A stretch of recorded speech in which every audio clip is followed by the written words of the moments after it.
ਮੇਰੇ ਪਿਆਰੇ ਦੇਸ਼ਵਾਸੀਓ ਨਮਸਕਾਰ। ਮਨ ਕੀ ਬਾਤ ਵਿੱਚ ਇੱਕ ਵਾਰ ਫਿਰ ਤੁਹਾਡੇ ਸਾਰਿਆਂ ਦਾ ਸਵਾਗਤ ਹੈ। ਉਂਝ ਤਾਂ ਮਨ ਕੀ ਬਾਤ ਹਰ ਮਹੀਨੇ ਦੇ ਆਖਰੀ ਐਤਵਾਰ ਹੁੰਦਾ ਹੈ, ਲੇਕਿਨ ਇਸ ਵਾਰ ਇੱਕ ਹਫ਼ਤਾ ਪਹਿਲਾਂ ਹੀ ਹੋ ਰਿਹਾ ਹੈ। ਤੁਸੀਂ ਸਾਰੇ ਜਾਣਦੇ ਹੀ ਹੋ ਕਿ ਅਗਲੇ ਹਫ਼ਤੇ ਮੈਂ ਅਮਰੀਕਾ ਵਿੱਚ ਹੋਵਾਂਗਾ ਅਤੇ ਉੱਥੇ ਬਹੁਤ ਸਾਰੀ ਭੱਜ-ਦੌੜ ਵੀ ਰਹੇਗੀ। ਇਸ ਲਈ ਮੈਂ ਸੋਚਿਆ ਉੱਥੇ ਜਾਣ ਤੋਂ ਪਹਿਲਾਂ ਤੁਹਾਡੇ ਨਾਲ ਗੱਲ ਕਰ ਲਵਾਂ। ਇਸ ਤੋਂ ਵਧੀਆ ਹੋਰ ਕੀ ਹੋਵੇਗਾ। ਜਨਤਾ ਜਨਾਰਦਨ ਦਾ ਆਸ਼ੀਰਵਾਦ, ਤੁਹਾਡੀ ਪ੍ਰੇਰਣਾ, ਮੇਰੀ ਊਰਜਾ ਵੀ ਵੱਧਦੀ ਰਹੇਗੀ। ਸਾਥੀਓ, ਬਹੁਤ ਸਾਰੇ ਲੋਕ ਕਹਿੰਦੇ ਨੇ ਕਿ ਪ੍ਰਧਾਨ ਮੰਤਰੀ ਦੇ ਤੌਰ ਤੇ ਮੈਂ ਇਹ ਚੰਗਾ ਕੰਮ ਕੀਤਾ, ਉਹ ਵੱਡਾ ਕੰਮ ਕੀਤਾ। ਮਨ ਕੀ ਬਾਤ ਦੇ ਕਿੰਨੇ ਹੀ ਸਰੋਤੇ ਆਪਣੀਆਂ ਚਿੱਠੀਆਂ ਵਿੱਚ ਬਹੁਤ ਸਾਰੀ ਸ਼ਲਾਘਾ ਕਰਦੇ ਨੇ। ਕੋਈ ਕਹਿੰਦਾ ਹੈ ਇਹ ਕੀਤਾ, ਕੋਈ ਕਹਿੰਦਾ ਹੈ ਉਹ ਕੀਤਾ, ਇਹ ਚੰਗਾ ਕੀਤਾ, ਇਹ ਜ਼ਿਆਦਾ ਚੰਗਾ ਕੀਤਾ, ਇਹ ਵਧੀਆ ਕੀਤਾ।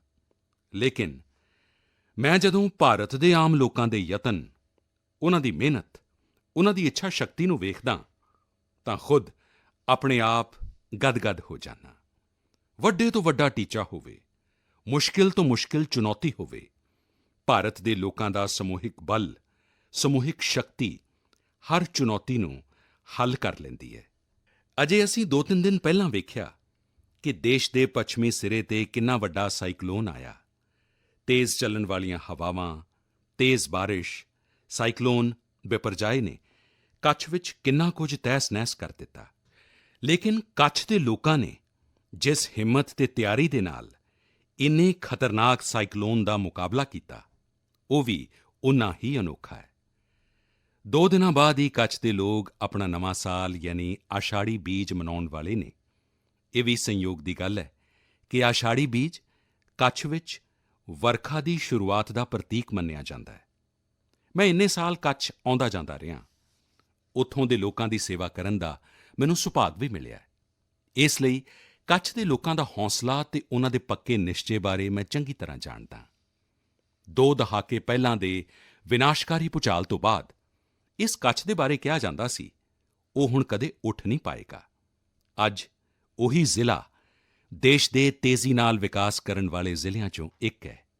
ਮੈਨੂੰ ਵਿਸ਼ਵਾਸ ਹੈ ਸਾਈਕਲੋਨ ਬਿਪਰਜਾਏ ਨੇ ਜੋ ਤਬਾਹੀ ਮਚਾਈ ਹੈ, ਉਸ ਤੋਂ ਵੀ ਕੱਛ ਦੇ ਲੋਕ ਬਹੁਤ ਤੇਜ਼ੀ ਨਾਲ ਉੱਭਰ ਜਾਣਗੇ। ਸਾਥੀਓ, ਕੁਦਰਤੀ ਆਫ਼ਤਾਂ 'ਤੇ ਕਿਸੇ ਦਾ ਜ਼ੋਰ ਨਹੀਂ ਹੁੰਦਾ, ਲੇਕਿਨ ਬੀਤੇ ਸਾਲਾਂ ਵਿੱਚ ਭਾਰਤ ਨੇ ਆਫ਼ਤਾਂ ਦੇ ਪ੍ਰਬੰਧਨ ਦੀ ਜੋ ਤਾਕਤ ਵਿਕਸਿਤ ਕੀਤੀ ਹੈ, ਉਹ ਅੱਜ ਇੱਕ ਉਦਾਹਰਣ ਬਣ ਗਈ ਹੈ। ਕੁਦਰਤੀ ਆਫ਼ਤਾਂ ਨਾਲ ਮੁਕਾਬਲਾ ਕਰਨ ਦਾ ਇੱਕ ਵੱਡਾ ਤਰੀਕਾ ਹੈ ਕੁਦਰਤ ਦੀ ਸੰਭਾਲ। ਅੱਜ-ਕੱਲ੍ਹ ਮੌਨਸੂਨ ਦੇ ਸਮੇਂ ਤਾਂ ਇਸ ਦਿਸ਼ਾ ਵਿੱਚ ਸਾਡੀ ਜ਼ਿੰਮੇਵਾਰੀ ਹੋਰ ਵੱਧ ਜਾਂਦੀ ਹੈ। ਇਸ ਲਈ ਅੱਜ ਦੇਸ਼ ਕੈਚ ਦ ਰੇਨ ਵਰਗੀਆਂ ਮੁਹਿੰਮਾਂ ਦੇ ਜ਼ਰੀਏ ਸਮੂਹਿਕ ਯਤਨ ਕਰ ਰਿਹਾ ਹੈ। ਪਿਛਲੇ ਮਹੀਨੇ ਮਨ ਕੀ ਬਾਤ ਵਿੱਚ ਵੀ ਅਸੀਂ ਜਲ ਸੰਭਾਲ ਨਾਲ ਜੁੜੇ ਸਟਾਰਟਅੱਪ ਦੀ ਚਰਚਾ ਕੀਤੀ ਸੀ। ਇਸ ਵਾਰੀ ਵੀ ਮੈਨੂੰ ਚਿੱਠੀ ਲਿਖ ਕੇ ਕਈ ਅਜਿਹੇ ਲੋਕਾਂ ਦੇ ਬਾਰੇ ਦੱਸਿਆ ਗਿਆ ਹੈ ਜੋ ਪਾਣੀ ਦੀ ਇੱਕ-ਇੱਕ ਬੂੰਦ ਬਚਾਉਣ ਲਈ ਜੀ-ਜਾਨ ਨਾਲ ਲੱਗੇ ਹੋਏ ਨੇ। ਅਜਿਹੇ ਹੀ ਇੱਕ ਸਾਥੀ ਨੇ ਯੂਪੀ ਦੇ ਬਾਂਦਾ ਜ਼ਿਲ੍ਹੇ ਦੇ ਤੁਲਸੀ ਰਾਮ ਯਾਦਵ ਜੀ। ਤੁਲਸੀ ਰਾਮ ਯਾਦਵ ਜੀ ਲੁਕਤਰਾ ਗ੍ਰਾਮ ਪੰਚਾਇਤ ਦੇ ਪ੍ਰਧਾਨ ਨੇ। ਤੁਸੀਂ ਵੀ ਜਾਣਦੇ ਹੋ ਕਿ ਬਾਂਦਾ ਅਤੇ ਬੁੰਦੇਲਖੰਡ ਖੇਤਰ ਵਿੱਚ ਪਾਣੀ ਨੂੰ ਲੈ ਕੇ ਕਿੰਨੀਆਂ ਕਠਿਨਾਈਆਂ ਨੇ। ਇਸ ਚੁਣੌਤੀ ਨੂੰ ਹੱਲ ਕਰਨ ਲਈ ਤੁਲਸੀ ਰਾਮ ਜੀ ਨੇ ਪਿੰਡ ਦੇ ਲੋਕਾਂ ਨੂੰ ਨਾਲ ਲੈ ਕੇ ਇਲਾਕੇ 'ਚ 40 ਤੋਂ ਜ਼ਿਆਦਾ ਤਲਾਬ ਬਣਵਾਏ ਨੇ। ਤੁਲਸੀ ਰਾਮ ਜੀ ਨੇ ਆਪਣੀ ਮੁਹਿੰਮ ਦਾ ਆਧਾਰ ਬਣਾਇਆ ਹੈ ਖੇਤ ਦਾ ਪਾਣੀ ਖੇਤ ਵਿੱਚ, ਪਿੰਡ ਦਾ ਪਾਣੀ ਪਿੰਡ ਵਿੱਚ। ਅੱਜ ਉਨ੍ਹਾਂ ਦੀ ਮਿਹਨਤ ਦਾ ਹੀ ਨਤੀਜਾ ਹੈ ਕਿ ਉਨ੍ਹਾਂ ਦੇ ਪਿੰਡ ਵਿੱਚ ਧਰਤੀ ਹੇਠਲੇ ਪਾਣੀ ਦਾ ਪੱਧਰ ਸੁਧਰ ਰਿਹਾ ਹੈ। ਇੰਝ ਹੀ ਯੂਪੀ ਦੇ ਹਾਪੁੜ ਜ਼ਿਲ੍ਹੇ ਵਿੱਚ ਲੋਕਾਂ ਨੇ ਮਿਲ ਕੇ ਗਾਇਬ ਹੋਈ ਨਦੀ ਨੂੰ ਮੁੜ ਸੁਰਜੀਤ ਕੀਤਾ ਹੈ। ਇੱਥੇ ਕਾਫੀ ਸਮਾਂ ਪਹਿਲਾਂ ਨੀਮ ਨਾਂ ਦੀ ਇੱਕ ਨਦੀ ਹੋਇਆ ਕਰਦੀ ਸੀ। ਸਮੇਂ ਦੇ ਨਾਲ ਉਹ ਲੁਪਤ ਹੋ ਗਈ, ਲੇਕਿਨ ਸਥਾਨਕ ਯਾਦਾਂ ਅਤੇ ਜਨਕਥਾਵਾਂ ਵਿੱਚ ਉਸ ਨੂੰ ਹਮੇਸ਼ਾ ਯਾਦ ਕੀਤਾ ਜਾਂਦਾ ਰਿਹਾ ਹੈ। ਆਖਿਰਕਾਰ ਲੋਕਾਂ ਨੇ ਆਪਣੀ ਇਸ ਕੁਦਰਤੀ ਵਿਰਾਸਤ ਨੂੰ ਫਿਰ ਤੋਂ ਸੁਰਜੀਤ ਕਰਨ ਦੀ ਠਾਣੀ। ਲੋਕਾਂ ਦੇ ਸਮੂਹਿਕ ਯਤਨ ਨਾਲ ਹੁਣ ਨੀਮ ਨਦੀ ਫਿਰ ਤੋਂ ਜਿਉਂਦੀ ਹੋਣ ਲੱਗੀ ਹੈ।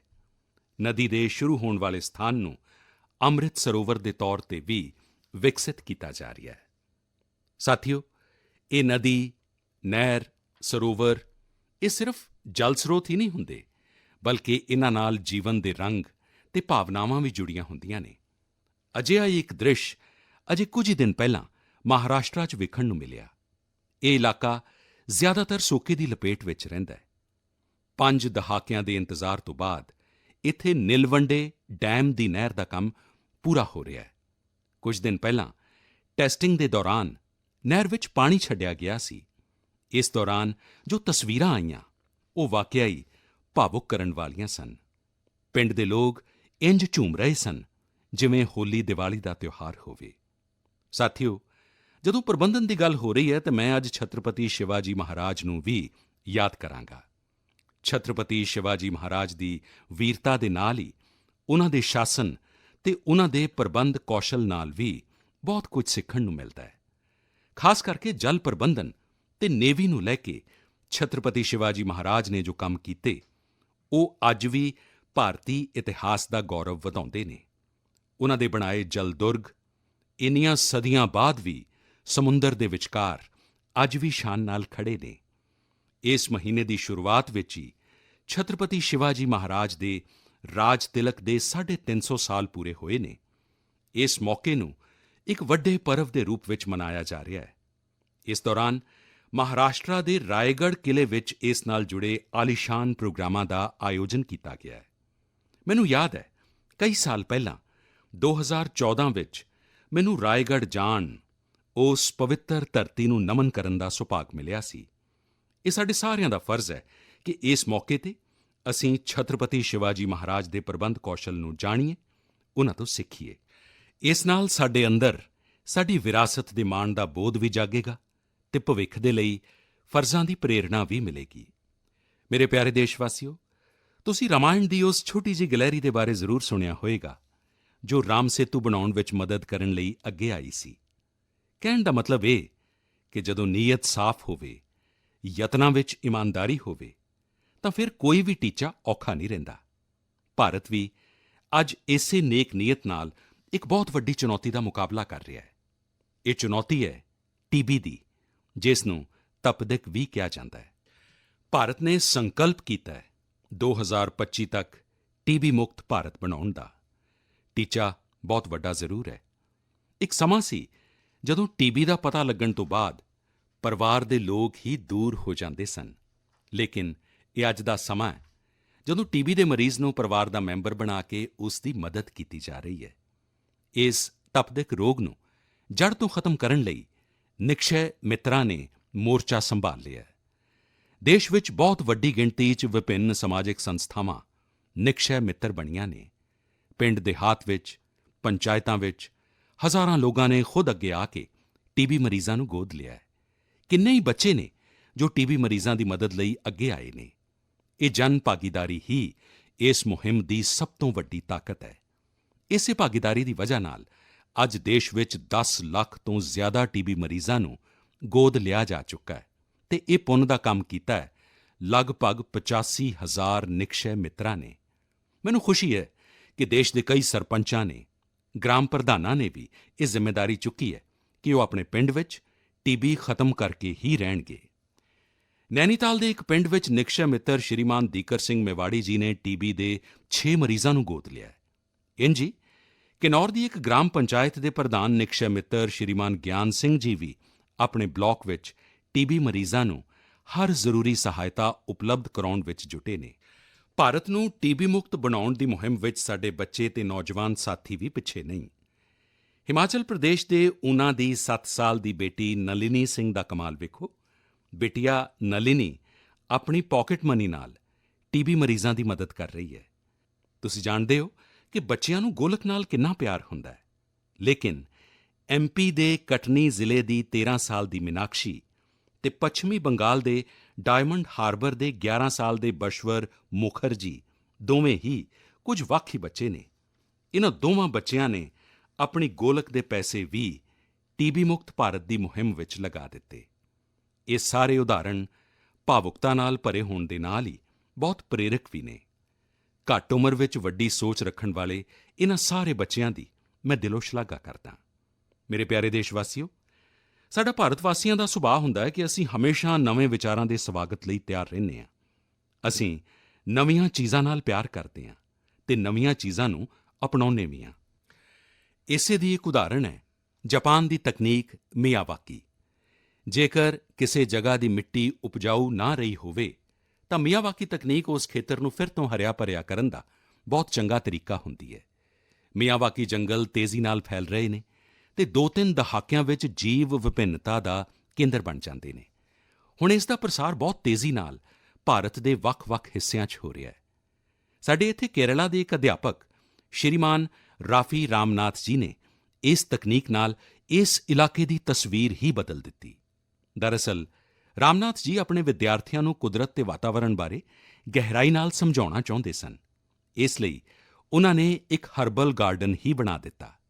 ਉਨ੍ਹਾਂ ਦਾ ਇਹ ਗਾਰਡਨ ਹੁਣ ਇੱਕ ਬਾਇਓਡਾਇਵਰਸਿਟੀ ਜ਼ੋਨ ਬਣ ਚੁੱਕਾ ਹੈ। ਉਨ੍ਹਾਂ ਦੀ ਇਸ ਕਾਮਯਾਬੀ ਨੇ ਉਨ੍ਹਾਂ ਨੂੰ ਹੋਰ ਵੀ ਪ੍ਰੇਰਣਾ ਦਿੱਤੀ। ਇਸ ਤੋਂ ਬਾਅਦ ਰਾਫੀ ਜੀ ਨੇ ਮਿਆਵਾਕੀ ਤਕਨੀਕ ਨਾਲ ਇੱਕ ਮਿੰਨੀ ਫਾਰੈਸਟ ਯਾਨੀ ਛੋਟਾ ਜੰਗਲ ਬਣਾਇਆ ਅਤੇ ਇਸ ਨੂੰ ਨਾਂ ਦਿੱਤਾ ਵਿਦਿਆਵਨਮ। ਹੁਣ ਇੰਨਾ ਖੂਬਸੂਰਤ ਨਾਮ ਤਾਂ ਇੱਕ ਅਧਿਆਪਕ ਹੀ ਰੱਖ ਸਕਦਾ ਹੈ, ਵਿਦਿਆਵਨਮ। ਰਾਮਨਾਥ ਜੀ ਦੇ ਇਸ ਵਿਦਿਆਵਨਮ ਵਿੱਚ ਛੋਟੀ ਜਿਹੀ ਜਗ੍ਹਾ 'ਚ 115 ਤਰ੍ਹਾਂ ਦੇ 450 ਤੋਂ ਜ਼ਿਆਦਾ ਦਰੱਖਤ ਲਗਾਏ ਗਏ। ਉਨ੍ਹਾਂ ਦੇ ਵਿਦਿਆਰਥੀ ਵੀ ਇਸ ਦੀ ਸੰਭਾਲ ਵਿੱਚ ਉਨ੍ਹਾਂ ਦੀ ਸਹਾਇਤਾ ਕਰਦੇ ਨੇ। ਇਸ ਖੂਬਸੂਰਤ ਜਗ੍ਹਾ ਨੂੰ ਵੇਖਣ ਲਈ ਆਲੇ-ਦੁਆਲੇ ਦੇ ਸਕੂਲੀ ਬੱਚੇ, ਆਮ ਨਾਗਰਿਕ ਕਾਫੀ ਭੀੜ ਆਉਂਦੀ ਹੈ। ਮਿਆਵਾਕੀ ਜੰਗਲਾਂ ਨੂੰ ਕਿਸੇ ਵੀ ਜਗ੍ਹਾ, ਇੱਥੋਂ ਤੱਕ ਕਿ ਸ਼ਹਿਰਾਂ ਵਿੱਚ ਵੀ ਆਸਾਨੀ ਨਾਲ ਉਗਾਇਆ ਜਾ ਸਕਦਾ ਹੈ। ਕੁਝ ਸਮਾਂ ਪਹਿਲਾਂ ਹੀ ਮੈਂ ਗੁਜਰਾਤ ਵਿੱਚ ਕੇਵੜੀਆ, ਏਕਤਾ ਨਗਰ ਵਿੱਚ ਮਿਆਵਾਕੀ ਜੰਗਲ ਦਾ ਉਦਘਾਟਨ ਕੀਤਾ ਸੀ। ਕੱਛ ਵਿੱਚ ਵੀ 2001 ਦੇ ਭੁਚਾਲ ਵਿੱਚ ਮਾਰੇ ਗਏ ਲੋਕਾਂ ਦੀ ਯਾਦ ਵਿੱਚ ਮਿਆਵਾਕੀ ਪੱਧਤੀ ਨਾਲ ਸਮਰਿੱਧੀ ਵਣ ਬਣਾਇਆ ਗਿਆ ਹੈ। ਕੱਛ ਵਰਗੀ ਜਗ੍ਹਾ 'ਤੇ ਇਸ ਦਾ ਸਫਲ ਹੋਣਾ ਇਹ ਦੱਸਦਾ ਹੈ ਕਿ ਮੁਸ਼ਕਿਲ ਤੋਂ ਮੁਸ਼ਕਿਲ ਕੁਦਰਤੀ ਵਾਤਾਵਰਣ ਵਿੱਚ ਵੀ ਇਹ ਤਕਨੀਕ ਕਿੰਨੀ ਪ੍ਰਭਾਵੀ ਹੈ। ਇਸੇ ਤਰ੍ਹਾਂ ਅੰਬਾਜੀ ਅਤੇ ਪਾਵਾਗੜ੍ਹ ਵਿੱਚ ਵੀ ਮਿਆਵਾਕੀ ਪੱਧਤੀ ਨਾਲ ਪੌਦੇ ਲਗਾਏ ਗਏ ਨੇ। ਮੈਨੂੰ ਪਤਾ ਲੱਗਾ ਹੈ ਕਿ ਲਖਨਊ ਦੇ ਅਲੀਗੰਜ ਵਿੱਚ ਵੀ ਇੱਕ ਮਿਆਵਾਕੀ ਬਾਗ ਤਿਆਰ ਕੀਤਾ ਜਾ ਰਿਹਾ ਹੈ।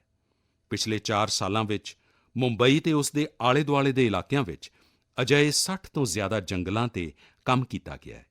ਹੁਣ ਤਾਂ ਇਹ ਤਕਨੀਕ ਪੂਰੀ ਦੁਨੀਆ ਵਿੱਚ ਪਸੰਦ ਕੀਤੀ ਜਾ ਰਹੀ ਹੈ। ਸਿੰਗਾਪੁਰ, ਪੈਰਿਸ, ਆਸਟ੍ਰੇਲੀਆ, ਮਲੇਸ਼ੀਆ ਵਰਗੇ ਕਿੰਨੇ ਦੇਸ਼ਾਂ ਵਿੱਚ ਇਸ ਦੀ ਵੱਡੇ ਪੈਮਾਨੇ 'ਤੇ ਵਰਤੋਂ ਹੋ ਰਹੀ ਹੈ। ਮੈਂ ਦੇਸ਼ਵਾਸੀਆਂ ਨੂੰ, ਖਾਸ ਕਰਕੇ ਸ਼ਹਿਰਾਂ ਵਿੱਚ ਰਹਿਣ ਵਾਲੇ ਲੋਕਾਂ ਨੂੰ ਬੇਨਤੀ ਕਰਾਂਗਾ ਕਿ ਉਹ ਮਿਆਵਾਕੀ ਪੱਧਤੀ ਦੇ ਬਾਰੇ ਜ਼ਰੂਰ ਜਾਣਨ ਦੀ ਕੋਸ਼ਿਸ਼ ਕਰਨ। ਇਸ ਦੇ ਜ਼ਰੀਏ ਤੁਸੀਂ ਆਪਣੀ ਧਰਤੀ ਅਤੇ ਕੁਦਰਤ ਨੂੰ ਹਰਿਆ-ਭਰਿਆ ਅਤੇ ਸਵੱਛ ਬਣਾਉਣ ਵਿੱਚ ਵਡਮੁੱਲਾ ਯੋਗਦਾਨ ਦੇ ਸਕਦੇ ਹੋ। ਮੇਰੇ ਪਿਆਰੇ ਦੇਸ਼ਵਾਸੀਓ, ਅੱਜਕੱਲ੍ਹ ਸਾਡੇ ਦੇਸ਼ ਵਿੱਚ ਜੰਮੂ ਕਸ਼ਮੀਰ ਦੀ ਖੂਬ ਚਰਚਾ ਹੁੰਦੀ ਹੈ। ਕਦੀ ਵੱਧਦੇ ਸੈਰ-ਸਪਾਟੇ ਦੇ ਕਾਰਨ ਅਤੇ ਕਦੇ G20 ਦੇ ਸ਼ਾਨਦਾਰ ਆਯੋਜਨਾਂ ਦੇ ਕਾਰਨ। ਕੁਝ ਸਮਾਂ ਪਹਿਲਾਂ ਮੈਂ ਮਨ ਕੀ ਬਾਤ ਵਿੱਚ ਤੁਹਾਨੂੰ ਦੱਸਿਆ ਸੀ ਕਿ ਕਿਵੇਂ ਕਸ਼ਮੀਰ ਦੇ ਨਾਦਰੂ ਮੁਲਕ ਦੇ ਬਾਹਰ ਵੀ ਪਸੰਦ ਕੀਤੇ ਜਾ ਰਹੇ ਨੇ। ਹੁਣ ਜੰਮੂ ਕਸ਼ਮੀਰ ਦੇ ਬਾਰਾਮੂਲਾ ਜ਼ਿਲ੍ਹੇ ਦੇ ਲੋਕਾਂ ਨੇ ਇੱਕ ਕਮਾਲ ਕਰ ਵਿਖਾਇਆ ਹੈ। ਬਾਰਾਮੂਲਾ ਵਿੱਚ ਖੇਤੀਬਾੜੀ ਤਾਂ ਕਾਫੀ ਸਮੇਂ ਤੋਂ ਹੁੰਦੀ ਹੈ, ਲੇਕਿਨ ਇੱਥੇ ਦੁੱਧ ਦੀ ਕਮੀ ਰਹਿੰਦੀ ਸੀ। ਬਾਰਾਮੂਲਾ ਦੇ ਲੋਕਾਂ ਨੇ ਇਸ ਚੁਣੌਤੀ ਨੂੰ ਇੱਕ ਮੌਕੇ ਦੇ ਰੂਪ ਵਿੱਚ ਲਿਆ। ਇੱਥੇ ਵੱਡੀ ਗਿਣਤੀ ਵਿੱਚ ਲੋਕਾਂ ਨੇ ਡੇਅਰੀਆਂ ਦਾ ਕੰਮ ਸ਼ੁਰੂ ਕੀਤਾ। ਇਸ ਕੰਮ ਵਿੱਚ ਸਭ ਤੋਂ ਅੱਗੇ ਇੱਥੋਂ ਦੀਆਂ ਔਰਤਾਂ ਆਈਆਂ, ਜਿਵੇਂ ਇੱਕ ਭੈਣ ਹੈ ਇਸ਼ਰਤ ਨਬੀ। ਇਸ਼ਰਤ ਇੱਕ ਗ੍ਰੈਜੂਏਟ ਹੈ ਅਤੇ ਇਹਨਾਂ ਨੇ ਮੀਰ ਸਿਸਟਰਜ਼ ਡੇਅਰੀ ਫਾਰਮ ਸ਼ੁਰੂ ਕੀਤਾ ਹੈ। ਉਨ੍ਹਾਂ ਦੇ ਡੇਅਰੀ ਫਾਰਮ ਤੋਂ ਹਰ ਦਿਨ ਲਗਭਗ 150 ਲੀਟਰ ਦੁੱਧ ਦੀ ਵਿਕਰੀ ਹੋ ਰਹੀ ਹੈ। ਇੰਝ ਹੀ ਸੋਪੋਰ ਦੇ ਇੱਕ ਸਾਥੀ ਨੇ ਵਸੀਮ ਅਨਾਇਤ। ਵਸੀਮ ਦੇ ਕੋਲ 2 ਦਰਜਨ ਤੋਂ ਜ਼ਿਆਦਾ ਪਸ਼ੂ ਨੇ ਅਤੇ ਉਹ ਹਰ ਦਿਨ 200 ਲੀਟਰ ਤੋਂ ਜ਼ਿਆਦਾ ਦੁੱਧ ਵੇਚਦੇ ਨੇ। ਇੱਕ ਹੋਰ ਨੌਜਵਾਨ ਆਬਿਦ ਹੁਸੈਨ ਵੀ ਡੇਅਰੀ ਦਾ ਕੰਮ ਕਰ ਰਿਹਾ ਹੈ। ਇਹਨਾਂ ਦਾ ਕੰਮ ਵੀ ਖੂਬ ਅੱਗੇ ਵਧ ਰਿਹਾ ਹੈ। ਅਜਿਹੇ ਲੋਕਾਂ ਦੀ ਮਿਹਨਤ ਦੀ ਵਜ੍ਹਾ ਨਾਲ ਹੀ ਅੱਜ ਬਾਰਾਮੂਲਾ ਵਿੱਚ ਹਰ ਰੋਜ਼ 5.5 ਲੱਖ ਲੀਟਰ ਦੁੱਧ ਦਾ ਉਤਪਾਦਨ ਹੋ ਰਿਹਾ ਹੈ। ਪੂਰਾ ਬਾਰਾਮੂਲਾ ਇੱਕ ਨਵੀਂ ਸਫੇਦ ਕ੍ਰਾਂਤੀ ਦੀ ਪਛਾਣ ਬਣ ਰਿਹਾ ਹੈ। ਪਿਛਲੇ 2.5-3 ਸਾਲਾਂ ਵਿੱਚ ਇੱਥੇ 500 ਤੋਂ ਜ਼ਿਆਦਾ ਡੇਅਰੀ ਯੂਨਿਟ ਲੱਗੀਆਂ ਨੇ। ਬਾਰਾਮੂਲਾ ਦੀ ਡੇਅਰੀ ਇੰਡਸਟਰੀ ਇਸ ਗੱਲ ਦੀ ਗਵਾਹ ਹੈ ਕਿ ਸਾਡੇ ਦੇਸ਼ ਦਾ ਹਰ ਹਿੱਸਾ ਕਿੰਨੀਆਂ ਸੰਭਾਵਨਾਵਾਂ ਨਾਲ ਭਰਿਆ ਹੋਇਆ ਹੈ। ਕਿਸੇ ਖੇਤਰ ਦੇ ਲੋਕਾਂ ਦੀ ਸਮੂਹਿਕ ਇੱਛਾ ਸ਼ਕਤੀ ਕੋਈ ਵੀ ਟੀਚਾ ਪ੍ਰਾਪਤ ਕਰਕੇ ਵਿਖਾ ਸਕਦੀ ਹੈ। ਮੇਰੇ ਪਿਆਰੇ ਦੇਸ਼ਵਾਸੀਓ, ਇਸੇ ਮਹੀਨੇ ਖੇਡ ਜਗਤ ਤੋਂ ਭਾਰਤ ਦੇ ਲਈ ਕਈ ਵੱਡੀਆਂ ਖੁਸ਼ਖਬਰੀਆਂ ਆਈਆਂ ਨੇ। ਭਾਰਤ ਦੀ ਟੀਮ ਨੇ ਪਹਿਲੀ ਵਾਰ ਵੂਮੈਨਜ਼ ਜੂਨੀਅਰ ਏਸ਼ੀਆ ਕੱਪ ਜਿੱਤ ਕੇ ਤਿਰੰਗੇ ਦੀ ਸ਼ਾਨ ਵਧਾਈ ਹੈ। ਇਸੇ ਮਹੀਨੇ ਸਾਡੀ ਮੈਨਜ਼ ਹਾਕੀ ਟੀਮ ਨੇ ਵੀ ਜੂਨੀਅਰ ਏਸ਼ੀਆ ਕੱਪ ਜਿੱਤਿਆ। ਇਸ ਦੇ ਨਾਲ ਹੀ ਅਸੀਂ ਇਸ ਟੂਰਨਾਮੈਂਟ ਦੇ ਇਤਿਹਾਸ ਵਿੱਚ ਸਭ ਤੋਂ ਜ਼ਿਆਦਾ ਜਿੱਤ ਦਰਜ ਕਰਨ ਵਾਲੀ ਟੀਮ ਵੀ ਬਣ ਗਏ ਹਾਂ। ਜੂਨੀਅਰ ਸ਼ੂਟਿੰਗ ਵਰਲਡ ਕੱਪ, ਉਸ ਵਿੱਚ ਵੀ ਸਾਡੀ ਜੂਨੀਅਰ ਟੀਮ ਨੇ ਕਮਾਲ ਕਰ ਦਿੱਤਾ। ਭਾਰਤੀ ਟੀਮ ਨੇ ਇਸ ਟੂਰਨਾਮੈਂਟ ਵਿੱਚ ਪਹਿਲਾ ਸਥਾਨ ਹਾਸਿਲ ਕੀਤਾ ਹੈ। ਇਸ ਟੂਰਨਾਮੈਂਟ ਵਿੱਚ ਕੁੱਲ ਜਿੰਨੇ ਗੋਲਡ ਮੈਡਲ ਸਨ, ਉਨ੍ਹਾਂ 'ਚੋਂ 20% ਇਕੱਲੇ ਭਾਰਤ ਦੇ ਖਾਤੇ ਵਿੱਚ ਆਏ ਨੇ। ਇਸੇ ਜੂਨ ਵਿੱਚ ਏਸ਼ੀਅਨ ਅੰਡਰ-20 ਐਥਲੈਟਿਕਸ ਚੈਂਪੀਅਨਸ਼ਿਪ ਵੀ ਹੋਈ। ਇਸ ਵਿੱਚ ਭਾਰਤ ਮੈਡਲ ਸੂਚੀ 'ਚ 45 ਦੇਸ਼ਾਂ 'ਚ ਟੌਪ 3 ਵਿੱਚ ਰਿਹਾ। ਸਾਥੀਓ, ਪਹਿਲਾਂ ਇੱਕ ਸਮਾਂ ਹੁੰਦਾ ਸੀ ਜਦੋਂ ਸਾਨੂੰ ਅੰਤਰਰਾਸ਼ਟਰੀ ਆਯੋਜਨਾਂ ਬਾਰੇ ਪਤਾ ਤਾਂ ਲੱਗਦਾ ਸੀ, ਲੇਕਿਨ ਉਨ੍ਹਾਂ ਵਿੱਚ ਅਕਸਰ ਭਾਰਤ ਦਾ ਕਿਤੇ ਕੋਈ ਨਾਂ ਨਹੀਂ ਹੁੰਦਾ ਸੀ। ਲੇਕਿਨ ਅੱਜ ਮੈਂ ਸਿਰਫ ਪਿਛਲੇ ਕੁਝ ਹਫ਼ਤਿਆਂ ਦੀਆਂ ਸਫਲਤਾਵਾਂ ਦਾ ਜ਼ਿਕਰ ਕਰ ਰਿਹਾ, ਤਾਂ ਵੀ ਸੂਚੀ ਇੰਨੀ ਲੰਬੀ ਹੋ ਜਾਂਦੀ ਹੈ। ਇਹੀ ਸਾਡੇ ਨੌਜਵਾਨਾਂ ਦੀ ਅਸਲੀ ਤਾਕਤ ਹੈ। ਅਜਿਹੇ ਕਿੰਨੇ ਹੀ ਖੇਡ ਤੇ ਮੁਕਾਬਲੇ ਨੇ ਜਿੱਥੇ ਅੱਜ ਭਾਰਤ ਪਹਿਲੀ ਵਾਰ ਆਪਣੀ ਮੌਜੂਦਗੀ ਦਰਜ ਕਰਵਾ ਰਿਹਾ ਹੈ, ਜਿਵੇਂ ਕਿ ਲੌਂਗ ਜੰਪ ਵਿੱਚ ਸ਼੍ਰੀ ਸ਼ੰਕਰ ਮੁਰਲੀ ਨੇ ਪੈਰਿਸ ਡਾਇਮੰਡ ਲੀਗ ਵਰਗੇ ਵਕਾਰੀ ਆਯੋਜਨ ਵਿੱਚ ਦੇਸ਼ ਨੂੰ ਤਾਂਬੇ ਦਾ ਮੈਡਲ ਦਿਵਾਇਆ ਹੈ। ਇਹ ਇਸ ਮੁਕਾਬਲੇ ਵਿੱਚ ਭਾਰਤ ਦਾ ਪਹਿਲਾ ਮੈਡਲ ਹੈ। ਇੰਝ ਹੀ ਇੱਕ ਸਫਲਤਾ ਸਾਡੀ ਅੰਡਰ-17 ਵੂਮਨ ਰੈਸਲਿੰਗ ਟੀਮ ਨੇ ਕਿਰਗਿਸਤਾਨ ਵਿੱਚ ਵੀ ਦਰਜ ਕੀਤੀ ਹੈ। ਮੈਂ ਦੇਸ਼ ਦੇ ਇਨ੍ਹਾਂ ਸਾਰੇ ਖਿਡਾਰੀਆਂ, ਉਨ੍ਹਾਂ ਦੇ ਮਾਤਾ-ਪਿਤਾ ਤੇ ਕੋਚ ਸਾਰਿਆਂ ਨੂੰ ਉਨ੍ਹਾਂ ਦੇ ਯਤਨਾਂ ਦੇ ਲਈ ਬਹੁਤ-ਬਹੁਤ ਵਧਾਈ ਦਿੰਦਾ। ਸਾਥੀਓ, ਅੰਤਰਰਾਸ਼ਟਰੀ ਆਯੋਜਨਾਂ ਵਿੱਚ ਦੇਸ਼ ਦੀ ਸਫਲਤਾ ਦੇ ਪਿੱਛੇ ਰਾਸ਼ਟਰੀ ਪੱਧਰ ਤੇ ਸਾਡੇ ਖਿਡਾਰੀਆਂ ਦੀ ਸਖਤ ਮਿਹਨਤ ਹੁੰਦੀ ਹੈ। ਅੱਜ ਦੇਸ਼ ਦੇ ਵੱਖ-ਵੱਖ ਰਾਜਾਂ ਵਿੱਚ ਇੱਕ ਨਵੇਂ ਉਤਸ਼ਾਹ ਦੇ ਨਾਲ ਖੇਡਾਂ ਦੇ ਆਯੋਜਨ ਹੁੰਦੇ ਨੇ। ਇਨ੍ਹਾਂ ਨਾਲ ਖਿਡਾਰੀਆਂ ਨੂੰ ਖੇਡਣ, ਜਿੱਤਣ ਤੇ ਹਾਰਨ ਤੋਂ ਸਬਕ ਸਿੱਖਣ ਦਾ ਮੌਕਾ ਮਿਲਦਾ ਹੈ। ਜਿਵੇਂ ਹੁਣੇ ਉੱਤਰ ਪ੍ਰਦੇਸ਼ ਵਿੱਚ ਖੇਲੋ ਇੰਡੀਆ ਯੂਨੀਵਰਸਿਟੀ ਗੇਮਸ ਦਾ ਆਯੋਜਨ ਹੋਇਆ। ਇਸ ਵਿੱਚ ਨੌਜਵਾਨਾਂ 'ਚ ਖੂਬ ਉਤਸ਼ਾਹ ਤੇ ਜੋਸ਼ ਵੇਖਣ ਨੂੰ ਮਿਲਿਆ। ਇਨ੍ਹਾਂ ਖੇਡਾਂ ਵਿੱਚ ਸਾਡੇ ਨੌਜਵਾਨਾਂ ਨੇ 11 ਰਿਕਾਰਡ ਤੋੜੇ ਨੇ। ਇਨ੍ਹਾਂ ਖੇਡਾਂ ਵਿੱਚ ਪੰਜਾਬ ਯੂਨੀਵਰਸਿਟੀ, ਅੰਮ੍ਰਿਤਸਰ ਦੀ ਗੁਰੂ ਨਾਨਕ ਦੇਵ ਯੂਨੀਵਰਸਿਟੀ ਤੇ ਕਰਨਾਟਕਾ ਦੀ ਜੈਨ ਯੂਨੀਵਰਸਿਟੀ ਮੈਡਲ ਪ੍ਰਾਪਤ ਕਰਨ ਵਿੱਚ ਪਹਿਲੇ 3 ਸਥਾਨਾਂ ਤੇ ਰਹੀਆਂ ਨੇ। ਸਾਥੀਓ, ਅਜਿਹੇ ਟੂਰਨਾਮੈਂਟਾਂ ਦਾ ਇੱਕ ਵੱਡਾ ਪੱਖ ਇਹ ਵੀ ਹੁੰਦਾ ਹੈ ਕਿ ਇਨ੍ਹਾਂ ਨਾਲ ਨੌਜਵਾਨ ਖਿਡਾਰੀਆਂ ਦੀਆਂ ਕਈ ਪ੍ਰੇਰਕ ਕਹਾਣੀਆਂ ਵੀ ਸਾਹਮਣੇ ਆਉਂਦੀਆਂ ਨੇ। ਖੇਲੋ ਇੰਡੀਆ ਯੂਨੀਵਰਸਿਟੀ ਗੇਮਸ ਵਿੱਚ ਰੋਇੰਗ ਮੁਕਾਬਲੇ ਵਿੱਚ ਅਸਮ ਦੀ ਕੋਟਨ ਯੂਨੀਵਰਸਿਟੀ ਦੇ ਅਨੈਤਮ ਰਾਜਕੁਮਾਰ ਅਜਿਹੇ ਪਹਿਲੇ ਦਿਵਿਆਂਗ ਖਿਡਾਰੀ ਬਣੇ ਜਿਨ੍ਹਾਂ ਨੇ ਇਸ ਵਿੱਚ ਹਿੱਸਾ ਲਿਆ। ਬਰਕਤੁੱਲਾ ਯੂਨੀਵਰਸਿਟੀ ਦੀ ਨਿਧੀ ਪਵਈਆ ਗੋਡੇ ਵਿੱਚ ਗੰਭੀਰ ਸੱਟ ਦੇ ਬਾਵਜੂਦ ਸ਼ਾਟਪੁੱਟ ਵਿੱਚ ਗੋਲਡ ਮੈਡਲ ਜਿੱਤਣ 'ਚ ਕਾਮਯਾਬ ਰਹੀ। ਸਾਵਿਤਰੀਬਾਈ ਫੂਲੇ ਪੁਣੇ ਯੂਨੀਵਰਸਿਟੀ ਦੇ ਸ਼ੁਭਮ ਭੰਡਾਰੇ ਨੂੰ ਗਿੱਟੇ ਦੀ ਸੱਟ ਦੇ ਕਾਰਨ ਪਿਛਲੇ ਸਾਲ ਬੈਂਗਲੁਰੂ ਵਿੱਚ ਨਿਰਾਸ਼ਾ ਹੱਥ ਲੱਗੀ ਸੀ, ਲੇਕਿਨ ਇਸ ਵਾਰ ਉਹ ਸਟੀਪਲ ਚੇਜ਼ ਦੇ ਗੋਲਡ ਮੈਡਲਿਸਟ ਬਣੇ ਨੇ। ਬਰਦਵਾਨ ਯੂਨੀਵਰਸਿਟੀ ਦੇ ਸਰਸਵਤੀ ਕੁੰਡੂ ਆਪਣੀ ਕਬੱਡੀ ਦੀ ਟੀਮ ਦੇ ਕੈਪਟਨ ਨੇ। ਉਹ ਕਈ ਮੁਸ਼ਕਿਲਾਂ ਨੂੰ ਪਾਰ ਕਰਕੇ ਇੱਥੋਂ ਤੱਕ ਪਹੁੰਚੀ ਹੈ। ਬਿਹਤਰੀਨ ਪ੍ਰਦਰਸ਼ਨ ਕਰਨ ਵਾਲੇ ਬਹੁਤ ਸਾਰੇ ਖਿਡਾਰੀਆਂ ਨੂੰ ਟੌਪ ਸਕੀਮ ਤੋਂ ਵੀ ਬਹੁਤ ਮਦਦ ਮਿਲ ਰਹੀ ਹੈ। ਸਾਡੇ ਖਿਡਾਰੀ ਜਿੰਨਾ ਖੇਡਣਗੇ, ਓਨਾ ਹੀ ਖਿੜਨਗੇ। ਮੇਰੇ ਪਿਆਰੇ ਦੇਸ਼ਵਾਸੀਓ, 21 ਜੂਨ ਵੀ ਹੁਣ ਆ ਗਈ ਹੈ। ਇਸ ਵਾਰ ਵੀ ਵਿਸ਼ਵ ਦੇ ਕੋਨੇ-ਕੋਨੇ ਵਿੱਚ ਲੋਕ ਅੰਤਰਰਾਸ਼ਟਰੀ ਯੋਗ ਦਿਵਸ ਦਾ ਉਤਸੁਕਤਾ ਨਾਲ ਇੰਤਜ਼ਾਰ ਕਰ ਰਹੇ ਨੇ। ਇਸ ਸਾਲ ਯੋਗ ਦਿਵਸ ਦੀ ਥੀਮ ਹੈ ਯੋਗਾ ਫॉर ਵਸੁਧੈਵ ਕੁਟੁੰਬਕਮ, ਯਾਨੀ ਇੱਕ ਵਿਸ਼ਵ, ਇੱਕ ਪਰਿਵਾਰ ਦੇ ਰੂਪ ਵਿੱਚ ਸਭ ਦੇ ਕਲਿਆਣ ਦੇ ਲਈ ਯੋਗ। ਇਹ ਯੋਗ ਦੀ ਉਸ ਭਾਵਨਾ ਨੂੰ ਦਰਸਾਉਂਦਾ ਹੈ ਜੋ ਸਭ ਨੂੰ ਜੋੜਨ ਵਾਲੀ ਤੇ ਨਾਲ ਲੈ ਕੇ ਤੁਰਨ ਵਾਲੀ ਹੈ। ਹਰ ਵਾਰ ਦੀ ਤਰ੍ਹਾਂ ਇਸ ਵਾਰ ਵੀ ਦੇਸ਼ ਦੇ ਕੋਨੇ-ਕੋਨੇ ਵਿੱਚ ਯੋਗ ਨਾਲ ਜੁੜੇ ਪ੍ਰੋਗਰਾਮ ਆਯੋਜਿਤ ਕੀਤੇ ਜਾਣਗੇ। ਸਾਥੀਓ, ਇਸ ਵਾਰ ਮੈਨੂੰ ਨਿਊਯਾਰਕ ਦੇ ਸੰਯੁਕਤ ਰਾਸ਼ਟਰ ਹੈੱਡਕੁਆਰਟਰ UN ਵਿੱਚ ਹੋਣ ਵਾਲੇ ਯੋਗ ਦਿਵਸ ਪ੍ਰੋਗਰਾਮ ਵਿੱਚ ਸ਼ਾਮਿਲ ਹੋਣ ਦਾ ਮੌਕਾ ਮਿਲੇਗਾ।